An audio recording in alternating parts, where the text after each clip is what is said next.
Okay, so it's our last session of today and the last session of our second EDIRE virtual mobility. And what we would like to do with this mobility is to see how our EDI principles, equality, diversity, and inclusion, how are they developing not just in Bosnia and Herzegovina, but also in our wider region of the Western Balkans. And with us today on the panel, we have our academician, Professor Mirsada Hukić from the Academy of Sciences and Arts of Bosnia and Herzegovina, from our neighboring country of Serbia, from University of Belgrade. We have Assistant Professor Lidija Živković, who is there at the Faculty of Law. And from Turkey, from Kadir Has University, we have Professor Mary Lou O'Neill. We want you in Bosnia, but you're not here yet, Mary Lou. Okay. And I will be moderating this discussion today. Everybody knows me, but Jasminka Hasić, Telalović. I'm from University School of Science and Technology, Bosnia and Herzegovina. So, just so you know, we are collaborating in different European Union projects, and EDI and gender equality are very high on the priority list of the European Union.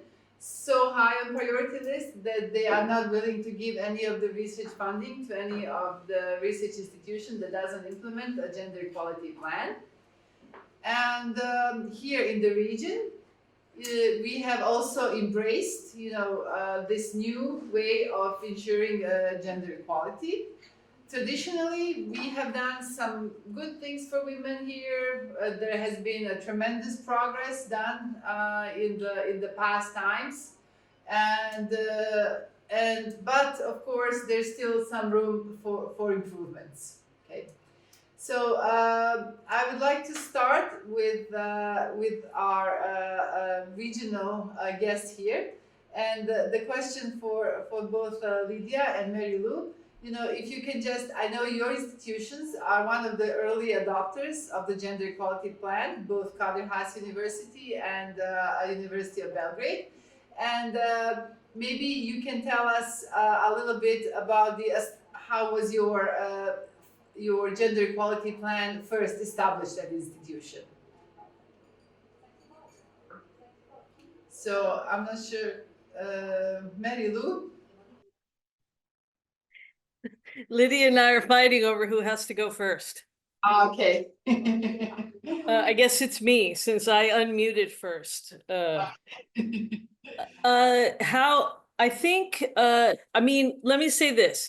At Kadir Has University, we had a long history of gender-interested, gender-oriented, both research and policy initiatives at the university. And I think a good general commitment to gender equality when it came time to develop our first gender equality plan.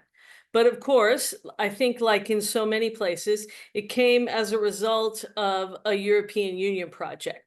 So 2016, the SAGE project, Systemic Action for Gender Equality. As part of that project, we developed our first sort of official gender equality plan, although it was never actually officially adopted for who knows what political reason. It was not officially adopted. That project ended in 2019. But of course, with the coming of the requirement that we have gender equality plans in order to apply for European Union funding, of course, it's working as an incentive in our case.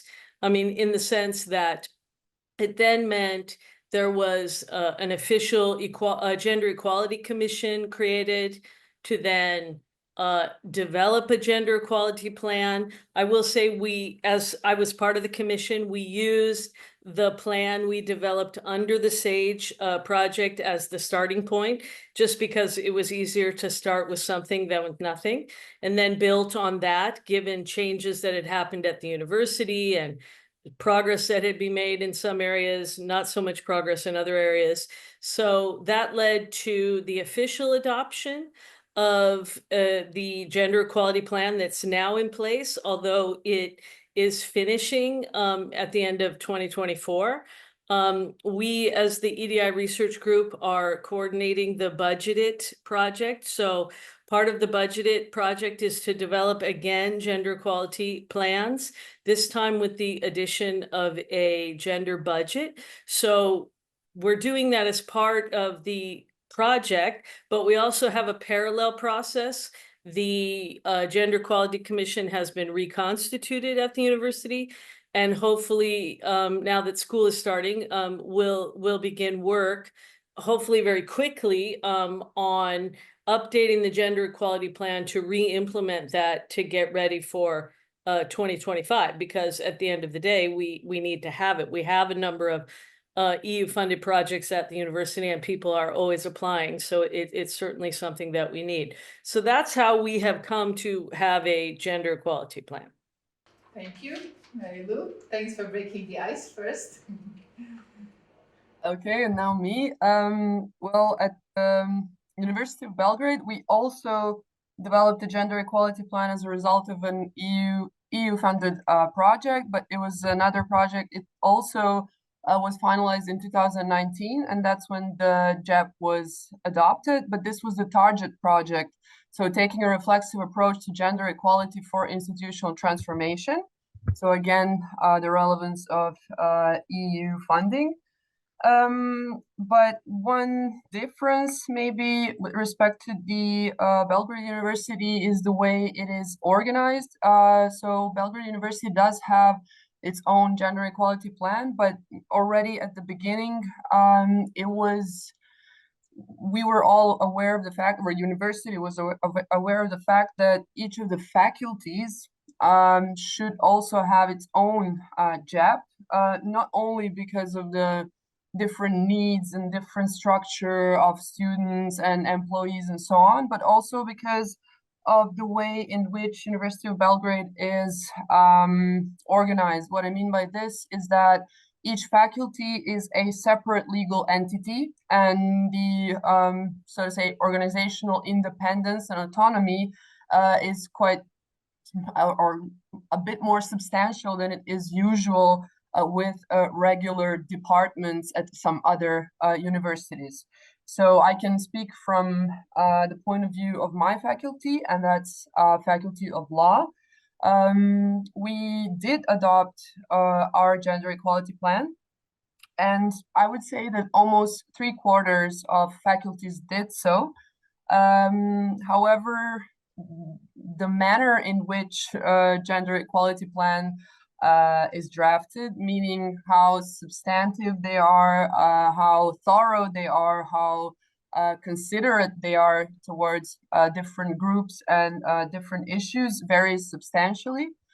Some are fairly formalistic, just for the sake of being there and being published on the webpage. And as I already know, Mary Lou also discussed about some Turkish universities. In some cases, they are published on the webpage, but for you to find it, you really have to look for it. And usually people who know or who are as interested to look for it as we are just people who are already aware of their existence, so to say. So University of Belgrade has 31 faculties, so 31 faculties have very different gender equality plans, and I can single out some of the faculties, for example, Faculty of Organizational Sciences, that really have really good, really thoughtful, comprehensive gender equality plans comparative to some of the gender equality plans in some advanced European countries that are advanced in this respect. For example, compared to, I don't know, University of Bologna or something similar, but that's not the case for all faculties and also not for my faculty. I can explain more about the reasons later if you're interested, but I guess this answers the question so far. Let me know if anything should be elaborated more. Thank you, Lidija.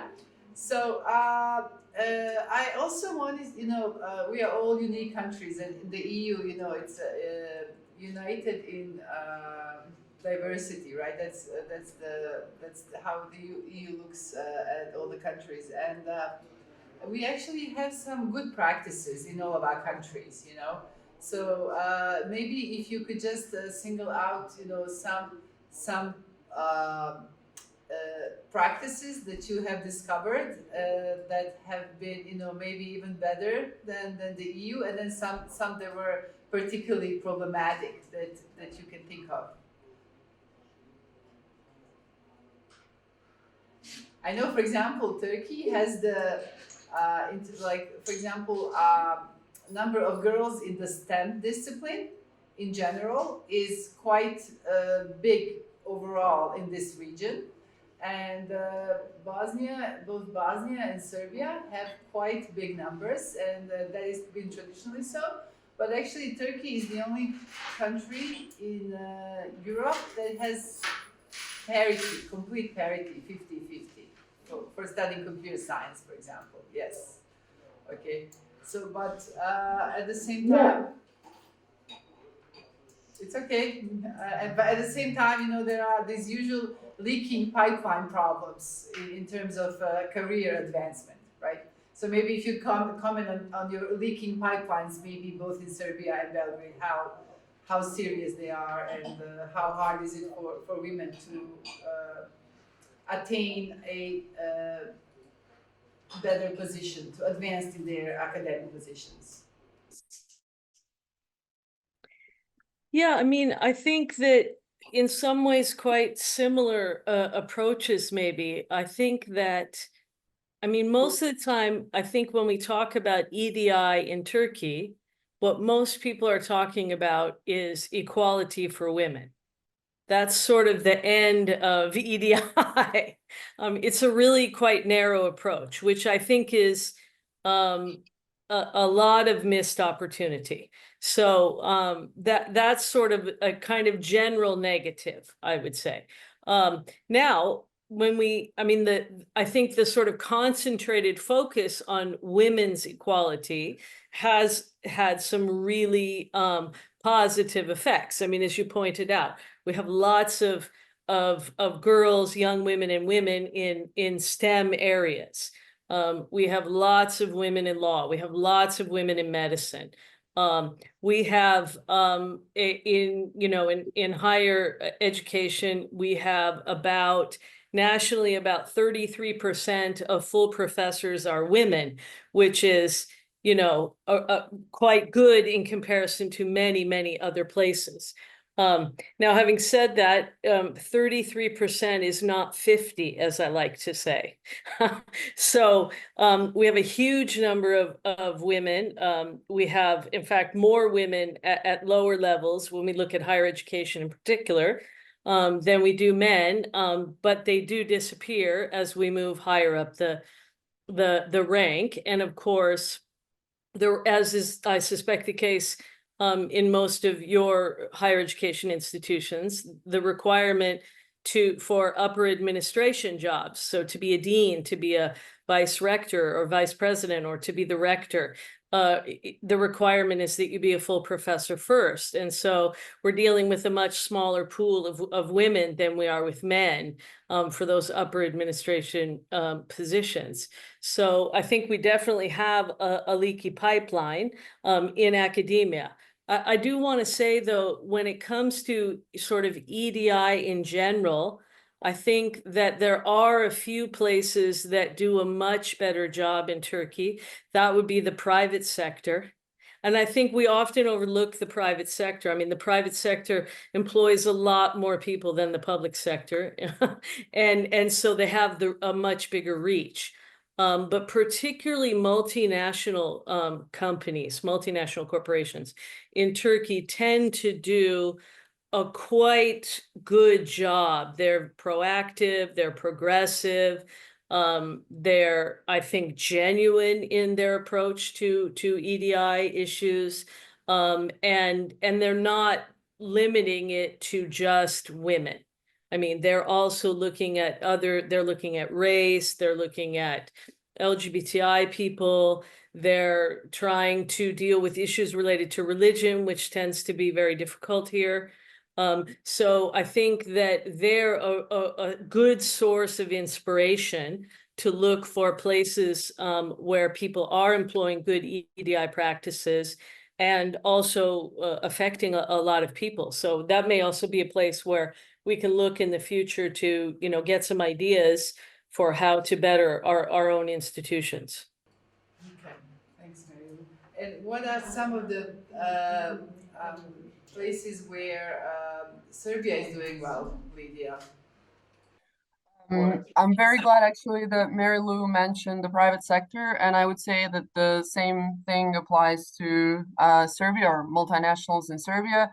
I guess that it applies generally to the working conditions that they have brought, so to say, and then it also widens this corporate responsibility and the whole perspective they brought. They have influenced and they are pushing in the same respects in which Mary Lou mentioned. Also, we have like the same approach to as at the university, let's say, or especially at the Faculty of Law.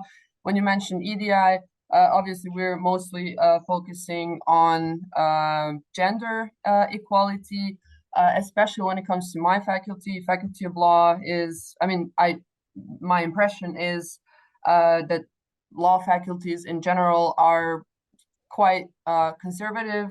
They are usually not at the forefront of bringing changes. So I think we have to, sometimes I'm wondering whether we should go step by step and first try to deal with one issue but that could take just too much time. But it's in general, people are ready to accept this gender equality question and measures directed towards this issue, but a lot less inclined to address some other issues, especially, for example, LGBTI issues, which obviously if you are if you're working at the Faculty of Law, you have colleagues that deal with minority rights. Obviously, they will be interested in that issue, but then you have some others who feel that that's just not as relevant of an issue. So it's the problem is that how much we do rests on an individual and on how loud or let's say persistent these individuals that are interested in addressing these issues are.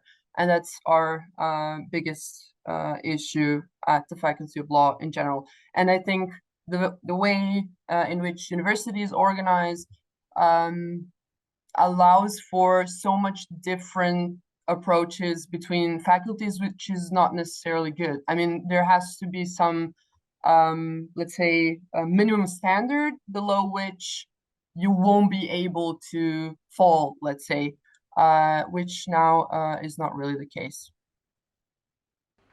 Okay, thank you. So from Bosnia and Herzegovina, we have our so okay, maybe I can say a bit more about the gender equality plans here, because I am also the person who participated in the first development of the first gender equality plan in Bosnia and Herzegovina. And similarly, like Turkey and Serbia, we have some very good points here, very good indicators. Also, as Mary Lou pointed out, in Turkey, they have a big number. I mean, big number, 30% plus full female professors. Bosnia is just few percentages below that, but so it is less than 50%, but still, actually, it's better than the EU average. And So in a way we are, better, but we're still not good enough. There's still quite a few places to go. In terms of the management, Mary was saying you first have to be full professor, then you can become, the dean, the rector, and so forth. Our largest university, our oldest university, has never had a female rector. No, No. you are not right. Sarajevo. I'm saying our largest. That Sarajevo. largest Yeah. Tuzla and But Tuzla, Mostar, they yes. had two rectors, only Sarajevo didn't Yes. have. Yes. So there is still some barriers to be broken. There is a bit of a glass ceiling that's still to be broken. But what I wanted to also, Mary Lou mentioned, when we talk EDIs, we are often concentrated on gender, okay? But there are other issues besides gender, okay? And one issue that I know Professor Mirsada shared with us was the persons with disabilities, okay? So I think it's, she's an academician, she's a medical doctor, a microbiologist, and a member of the academy, so she's really an academic, but she has also done something very important for persons with disabilities. So I would like you just to share that with us. Yeah, it is a very important point. There are many people with different disorders, but they are not visible. Our first task was to make that visible in our society. And after that, we try to include them in all activities in school. And I was in Special Olympic Games, and we involve all these persons in Special Olympic Games and made huge results. It was a very nice experience. It was a very good source of wonderful things, wonderful results. These persons were very thankful, and I continue 10 years to work with them. We earn many gold medals on Olympic Games all around the world, and this part, I'm very proud on this part of my activities.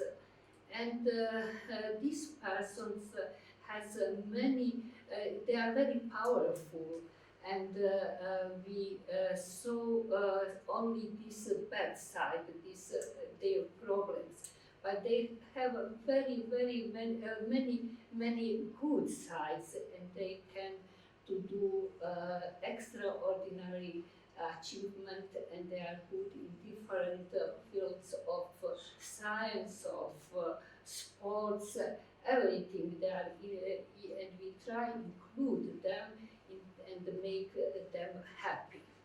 As a woman, I have experience and with female equality. It is special field. I was lucky to live half of my life in the system where it was guaranteed by law. But system didn't make this discrimination.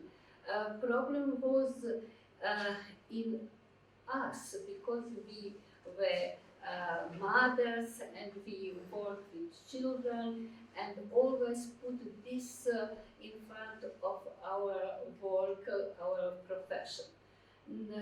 Fortunately, we try as a mother to educate our sons to be different than our husband was, and they help nowadays to his wives, and they can to be more active in the field of science and other fields of work.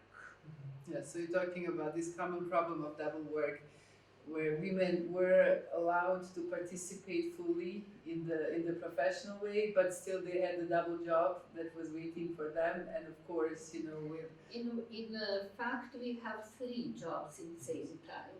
Mm-hmm. And we are very good in all fields. What's the third one?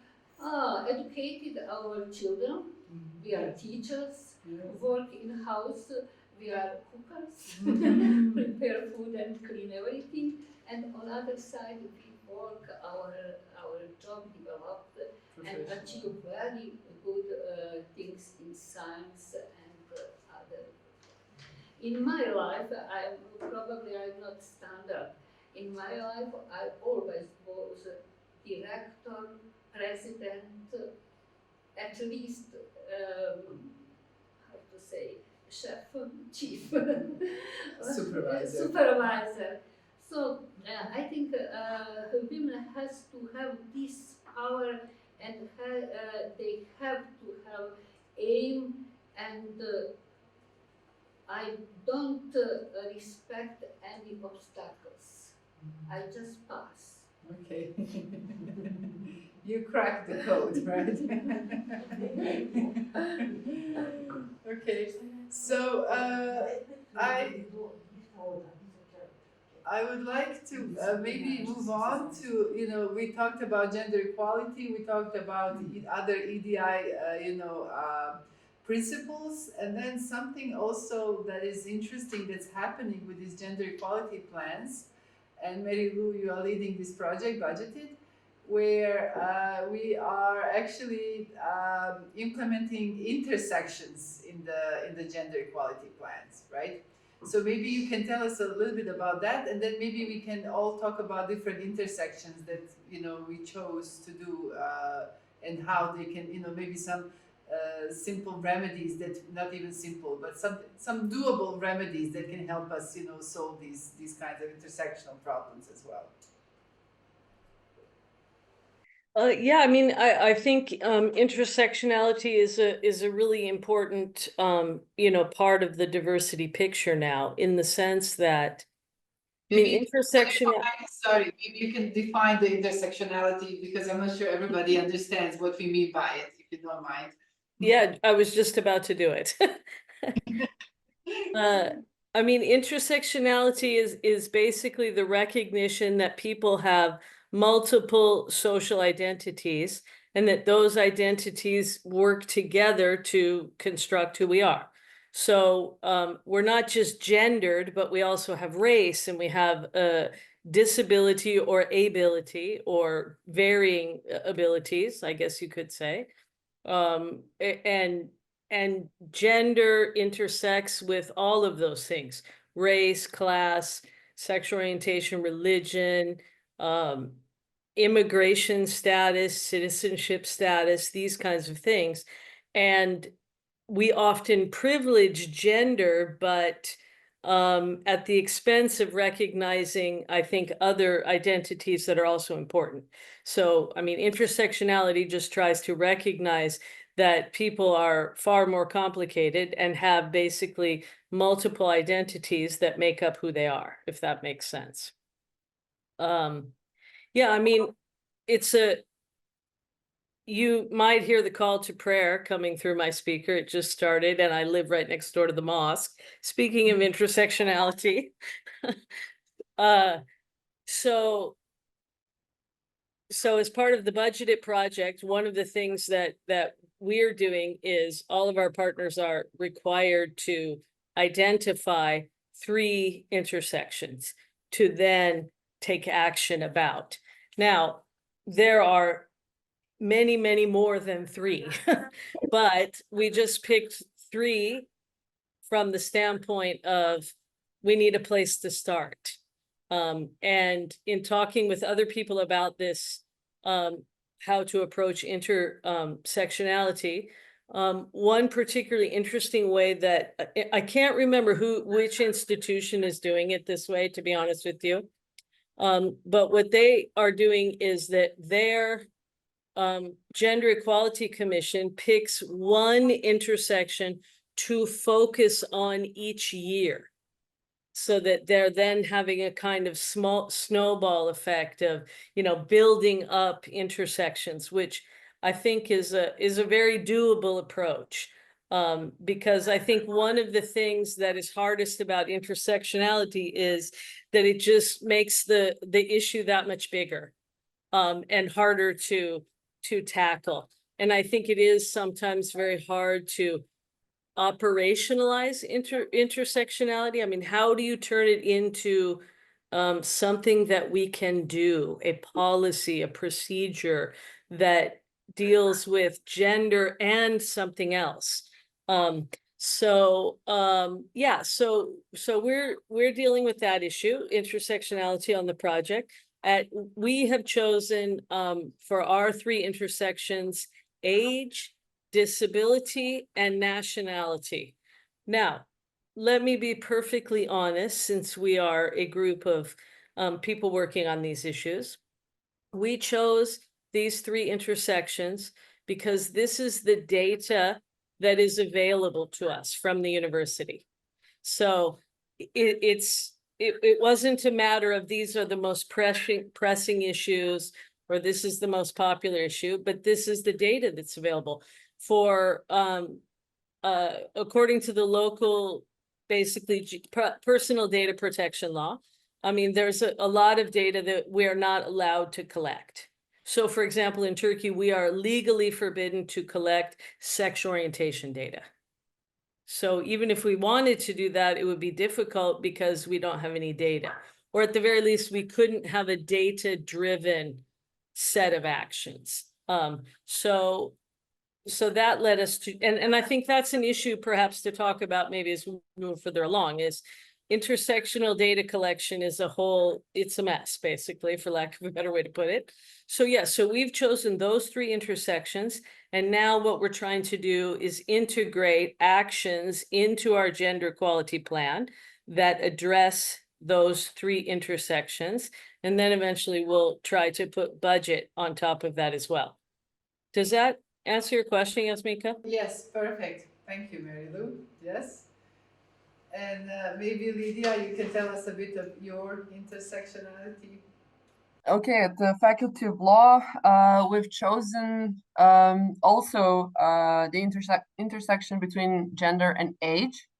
Then the intersection between gender and caring responsibilities. So the idea was to encompass not only mothers, so women who are parenting, but also maybe younger folks who are actually taking care of their parents, or older folks, doesn't matter, but not necessarily only mothers. And the third intersection was the intersection between gender and disability, but disability in the widest sense, which I guess the same is true for Kadir Has. Even individuals who have some chronic issues that are maybe not visible to colleagues, or maybe not everyone is aware of health struggles and health costs that those individuals are facing. As for age, so the first intersection, I guess the interesting part for us was that we've seen age from a little bit, like when we think about the intersection between gender and age, we usually first have an idea of women after, let's say, the age of 50, how difficult it is to, let's say, find a new working position after you've been laid off, or simply just changing your position after a certain age. However, within our community at the Faculty of Law, it seems that age is mostly an issue if you're young, in a sense that after a certain age, which usually corresponds to the position at the faculty, once you are, let's say, 50, you are usually a full professor, which brings with it a lot of, well, nice, let's say, or things that make your position and your future more secure, which is obviously not the case for anyone below that position, and especially for those who have not yet become assistant professors. So we felt that the worst, let's say, age cohort at the Faculty of Law, or the one facing worse issues, were women before getting their PhD and being elected for, not elected, but promoted to assistant professors. And the focus groups that we've done, it was impressive how many nice ideas with respect to measures and how many great insights we've been given by the younger folks, our colleagues who are within this age bracket, let's say. Some of the, should I also mention some measures or some issues that we found? What was? Yes, why not? Why not? Okay, so what we've found out from those focus groups. So, I mean, you don't need focus groups to see that, but usually you see that the women are usually getting pregnant and making their or taking their pregnancy leave only after they've become at least assistant professors, and usually even they go or wait a step later to become associate professors. And then I asked my colleagues, the younger ones who have not yet gotten their PhDs, I was like, well, would you think about getting pregnant now before you get your PhD? And everyone, it was 5 of them, all of them said no. And I was like, okay, why? Because you don't think you could do it both at the same time, like take care of the baby and do the PhD?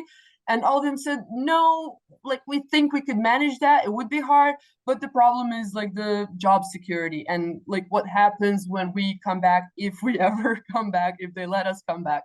Another thing that you can see is that at the Faculty of Law, for example, women take extremely short, so we have pregnancy leave while you're pregnant. So obviously, as long as the pregnancy is not problematic, they take very short pregnancy leaves. But even after the baby is born, they often come back after only 3 months. Now, you can say, okay, the work is flexible, so they're able to arrange their schedule after those 3 months. But actually, the feedback we've gotten was not only, okay, yes, work for academicians or academia staff is usually more flexible than for technical staff and similar other employees at the university. However, another issue is that they are afraid of, you know, just ending out of tracks and just not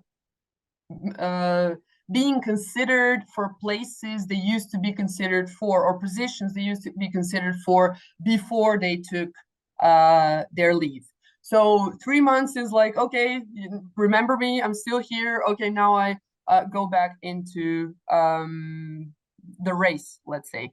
So those were some interesting things, as well as I've mentioned that to Mary Lou. She found that interesting last time we talked, because in Turkey it's very different. But for example, at the Faculty of Law, we have the cost of funerals and burial in general are, let's say, covered by the faculty, or faculty will finance a part of those costs, but only, for example, for your spouse, for an employee's spouse or a child, so not for the parent. And usually, I mean, you have to be at least, or it doesn't happen that often that you lose your spouse usually before, I don't know, the age of 50. And it doesn't even happen that often for older colleagues of mine.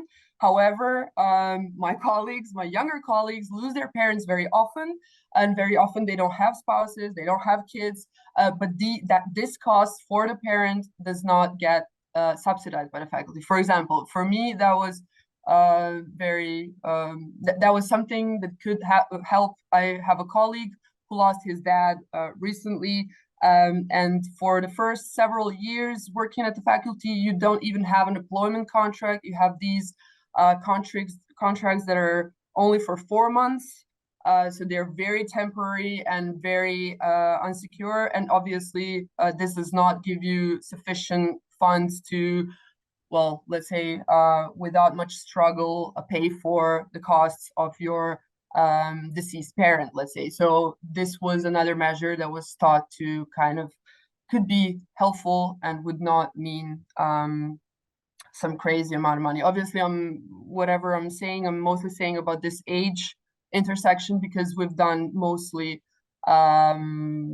we've worked mostly on this issue, and we've, let's say, translated this intersection into measures in much more detail than the other two. I could talk more about this, but maybe it's time to stop and give my word to someone else. So thank you for listening. Thank you, Lidija. Those are very interesting insights. I don't know, may I ask you how many women are there at the Academy of Arts and Sciences in Bosnia and Herzegovina? In the Department of Medicine, there are many women, more than men. No, but at the Academy. Completely. Really? No. In the Department of Medicine, we are dominant. Really? Okay. But in another departments, it's not. I don't know the relation. How many women is in your department? Engineering. In the Academy. I don't know Academicians. exact numbers. We have been for 20 years collecting the numbers and putting photos of best students who have the best grade. So we have that in our home. And if you look at the big picture, there are usually 4 or 5 persons, and the big slide case a year in which there were more men than women. All women are all men, more. And the second thing which is quite surprising, that electrical engineering, which was masculine faculty. And people would complain if they don't as well there. And other people told that they are straight looking for beers and this set of masculinity. Or we have now for 3 or 4 years more girls and boys. Significant. Number is increasing. This is at the faculty, right? At the to go to say that. I didn't know how are the numbers of lady professors, but it is increasing. Yes. I don't know exactly, but it's increasing. I don't think not yet we have the equal numbers, but they are really increasing. Because there will be more and more excellent students, ladies would go into tertiary, it will improve by itself. Nothing else is needed. Okay. So I have to introduce our contributor here. This is the another academician that we have in the room. It's Professor Branislava Peruncic, also one of our greatest scientists of Bosnia and Herzegovina. She's an emeritus professor at the Faculty of Electrical Engineering, and she just shared how at the Faculty of Electrical Engineering they put pictures of the best students, and it's mostly females that are the best students. So always, sorry, it's always females, and among students there is equality in numbers as well. But on the professor level, it's also coming up. It's not traditionally, but now the numbers are going into female in that direction as well. I think the best being that approximately equal now. Approximately equal. I think this is the best situation. Yes, but also, but then how many? If a profession is known as female, there is always something wrong with it. Or it is low pay, or it is difficult to get the job. Everything. And there are other reasons. If it is profession which is male, only students want to go to this profession. Yeah. I remember when before the war, I don't know, President asked me, what would be the best profession for a lady for their pioneers? I said, electrical engineering. They looked at me and said, why? I said, well, it is easy to find a job, it is interesting, it's the good pay. Why not? I'm not sure if you guys who are online heard this, but okay, so I can repeat. professor was asked, what is the best lady job? And she said electrical engineer. It is interesting, it is well paid, and easy to find a job. So, yeah. So we have some great women who have, even in the past, managed to break these barriers. I also wanted to also something Mary Lou mentioned before, and that was about gender budgeting. That's a term that we just skimmed over, but I think it would be important to shed some light. What do we mean by when we say gender budgeting? Mary Lou, Are you going to ask me to do that job? please. Well, I mean, I think gender budgeting has two aspects. The first is to look at a budget, institutional budget, company budget, government budget. I mean, to look at the budget from a gender perspective. Are expenditures equal or are they discriminatory? Usually when we audit the budget, we find that the largest place that there is a difference between genders is in pay. No surprise, perhaps. I mean, there's a little difference here, I think, between, government institutions, which tend to do a little bit better. Or they have a different way of paying people differently, maybe is what I should say. The base salary is the same, but for example, there can be lots of ways for certain groups to earn extras, which then drives a gender pay gap. And this often benefits men, not always, but often. So that the first part is just to look at the budget and see where the money is going and who the money is going to. If we're looking at higher education institutions, for example, is the scholarship money being distributed equally? Or is there some mechanism for discrimination? Could be, whether it could be gender. I mean, we're particularly interested in gender, but maybe most of the money goes to undergraduates instead of graduate students or some other way. But I think it's important for us to look at the way our institutions are spending the money. So that's part one. And then part two is to recognize that gender equality actions cost money. There's often this idea that somehow this is volunteer work. For those of us who do it, we do it because it's important to us and we love it. And I think that is true, but that doesn't mean we shouldn't be paid for our time. So I think there is that assumption often that it's a kind of volunteer work. But I think it's important to recognize that if we are going to fix the gender pay gap, which exists almost everywhere, that costs money, and money will have to be spent to try to address that.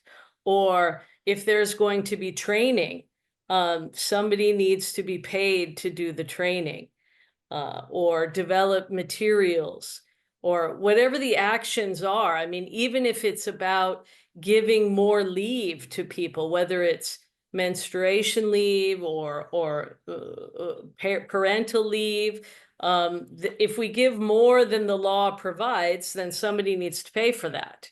So it's also about trying to attach a monetary value, not just a value, but what these things will cost. And then, of course, asking our institutions to recognize that these things cost something, and then clearly asking them to pay for it so that it is part of their budgeting practice.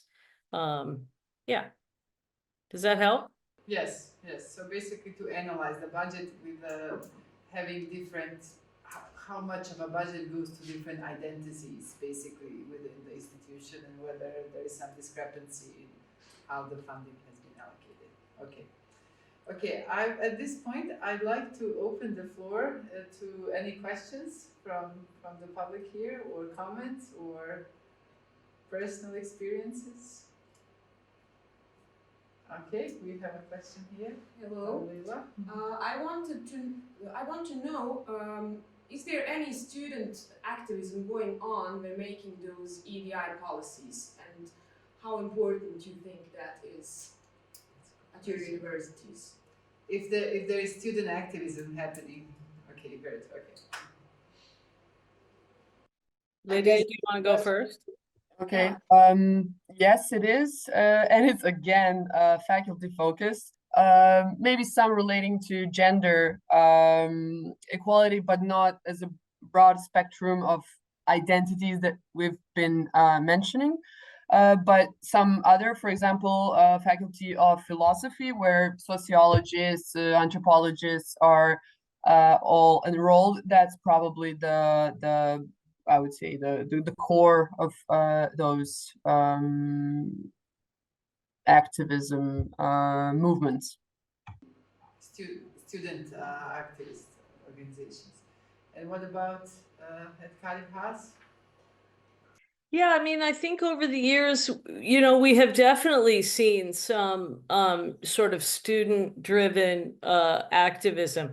I mean, Kadir Has has one of the few officially recognized LGBTI student clubs in the country. So, and that was a totally student-driven, student demand. So we've definitely seen some activism from LGBTI students.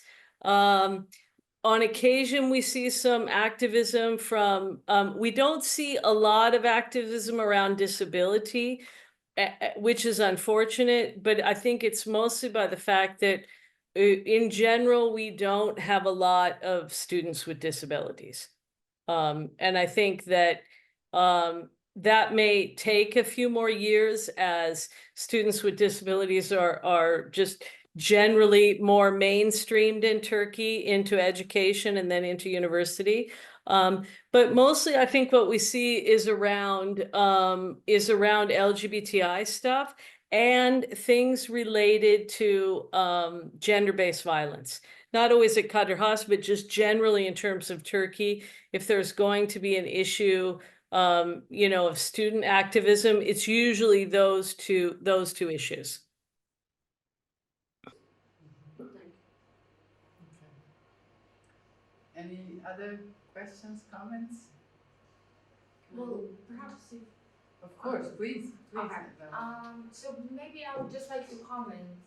First of all, thank you for the discussion and thank you for these 2 days of kind of events that are telling us a different story and pointing into things that we should be considering that we take for granted, I would say, perhaps being as a woman, maybe. Just to comment on the things that you have been discussing previously, that the academic situation or the situation for the professors in Bosnia and Herzegovina is slightly better than what they were explaining for their countries, in sense that there is, and that's thanks to the chancellor of our university, SST, that a dean now can be assistant professor. So that is something that was changed, as opposed to just waiting to be a full professor and then you can only be a dean, where we have seen that there's a rare number of females that reach that position, right? So that's, I think, kind of a positive thing, I would say, for our country. And also the thing that Professor Lidija was mentioning, I saw that the state university regarding gender and age, or when a parent dies, passes away, they do offer certain financial aids as a support. That is the case for the state university, not for the private universities. And also what I would just like to point out is that I heard a lot of times mentioning of STEM, but I believe that EDI principles should be applied across the fields and not just, I think the purpose is to educate whatever other person wants to be, a hairdresser or a person flying to a moon. So that's something that we should be stressing out, not just pointing STEM, or calculating the percentages of students in STEM. STEM is not the only field. There are other fields, and there could be. If you want to be a cook, go to the best school in Paris and be, the chef that will receive a star, as opposed to just pushing into just one discipline. And I believe the point is education and telling everyone that there is a possibility for a job and to earn money and to live from that salary. That would be the output, regardless of whether you finished high school or you went to be a full professor, academician, or something else. Okay, thanks, Brahma. Okay, any other questions, comments? I have a comment for University of Belgrade, Faculty of Law, where you said that your PhD students are reluctant to have children.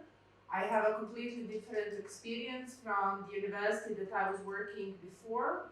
The PhD students were on a temporary contract 4.5 years, and they were happy to have children during that time, because then they would get a full year of paid leave, and everything was paid for. So they usually had at least one child, and they got to keep their job for a little bit longer. They got an extension for They got an extension, Mm-hmm. yes. Mm-hmm. So they had the time, and also to make new connections and perhaps something opening up after the PhD. And I have also noticed where I used to work that the gender equality was high or even biased towards women up to the level of associate professor. So all of the young early stage researchers were women, and then we somehow lost them. So nobody ever looked into the reasons, like sometimes they go to the industry, sometimes they become mothers, but typically all the professors, full professors and associate professors were male. And so this bias should be also examined at different levels. Mm-hmm. Exactly. Okay.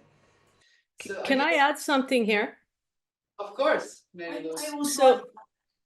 So we were looking at gender and age at our institution, and we noticed that, or I noticed that we have a number of faculty members over the age of 65.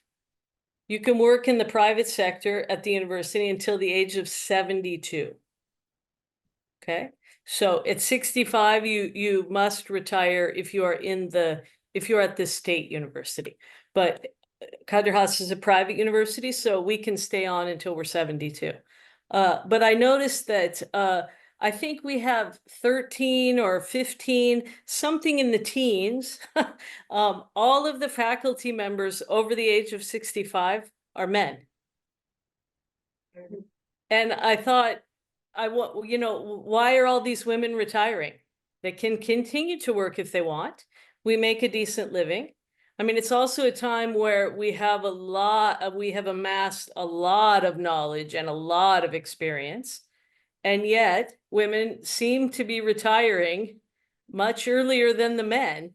And I mean, I just think it's something to be curious about. I'm curious about it. I mean, I can say for myself, I'm 56 now. I can retire at 58. And I'm not even thinking about working until I'm 65. I probably will retire before I'm 65. It's interesting why there's such a big gender difference there, at least at our university. I'm very curious to try to figure that out. Okay, yeah, that's interesting. And also Professor Peruncic wanted to I add something. noticed something. Whenever it's a successful who is interviewed by press, or maybe not at the beginning, but until then, they always ask one question, and that is, how do you synchronize your family obligations with your work? I never heard. Never was it. They asked, how do you synchronize your role as a mother and father with your family? Never. Always are, other women are always responsible for everything outside the house. And then miraculous public opinion. The public opinion said big. Beehive. They call it a culturalism. Big break for women. Yes. Earlier or later they get tired. I was just recently. And then don't follow to do tired. Let me just, I think you spoke a bit softer, so let me just say I think it's interesting. So Professor Prelucci says that always are the successful women are always the first question they ask, how do you synchronize your career with your private life? And successful men are never asked, how do you synchronize your fatherhood with your career, you know? And so basically this is something that's widely accepted in the culture, and that this is what, you know, holds us back, you know. I was just recently asked by a female colleague, when did I manage to learn to make a pie? Without any prior discussion of cooking or my skills in cooking or him trying anything that I cook, when did I manage to learn to make a pie? Because I got a PhD and I'm a professor.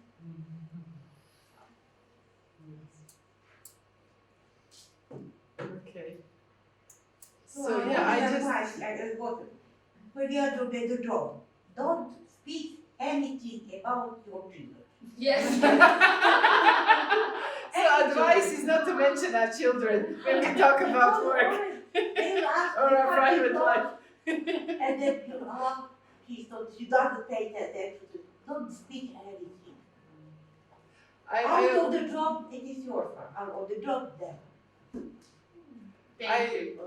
I wanted to point out something that is interesting, you know, that we can have very different practices, you know, if the state has a policy, like, you know, Slovenia had this policy in, when you were a PhD student, the PhD students didn't mind, you know, if they wanted to have kids while they were PhD students, they didn't mind because there was a policy that supported that, you know, they could take a year off, it was fully paid, the job was secure, you know, so we can really see that these policies, if they are implemented and if they give security, you know, then women can have more choices.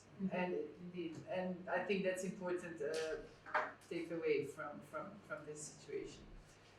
Okay, any other questions, comments?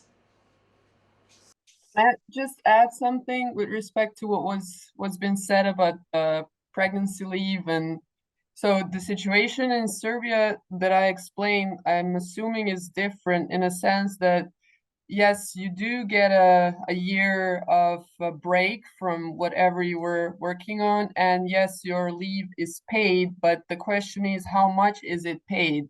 And before you get to the position of an assistant professor, your salary is fairly, well, not only modest, but at some levels, yeah, below the level of subsistence. So not only would you jeopardize your, I don't know, your family's existence, your future kid, by leaving, let's say, you would most likely face a backlash once you come back, or even when you announce your decision to leave, because whatever you, as the youngest member of the department, are not working on, or all the responsibilities you're not taking upon yourselves, will have to be, let's say, given back into the hands of those above you until they find someone new. So what this means, and especially when you have subjects or courses which presuppose only 2 individuals lecturing, or sometimes 3, what this means is that this will not be taken for granted by those you are leaving your work with, so to say. So from our perspective, it makes much more sense to, it's not that your position is not secure in a sense, or if I understood correctly, your term lasts, as a PhD student who is employed at the university, it lasts 4 years. So by having a kid, you prolong it for 1 more year, if I understood correctly. So for us, it's a bit different because your position is for 3 years, but you can have the same position again once more for 3 years. So those 6 years, no one needs more than 6 years to get a PhD. So usually that's not a great of an incentive, and you're just kept in this lower position that is not considered, let's say, equal to the other employees who are referred to as lecturers, and your salary is, at the level that does not want you to come back to this position. So that's the difference, I guess. Thank you for listening. Thanks for the clarification. Okay, any other questions from the people who are online? Questions, comments? No? Jasminka, Yes, Angela. it's really interesting, this comparison, because we have in different countries similar problems and the similar situation. It will be interesting the next time to compare the data of our, I compare, for instance, the gender budget in Italy and think that Marilu in Turkey and I don't know, Lidija or other in other countries, we can organize a meeting of this to compare this number, because, for instance, it is interesting to evaluate the age of the people on the top level of the career, and also the problem that we have now in Italy, a big important problem of the equilibrium work-life, and also the problem of the situation in which frequently women go away from the work and then they have not sufficient pensions to live alone, for instance. Then we have a really social problem of this. Thank you, because very interesting, and I appreciate all of the people that spoke today. Thank you very much. Thank you, Angela. Okay, so with those last words, then I would also thank our guest speakers. I don't know if would you like to add something? No? Okay. So I would thank all our speakers, and I guess we will continue to follow our gender budgeting intersections and compare our numbers and hopefully get better policies that are going to support women to achieve all their professional goals as well.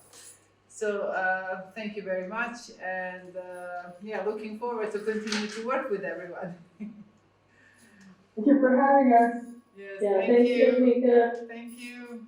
Bye-bye. Bye. Bye. Have a great day.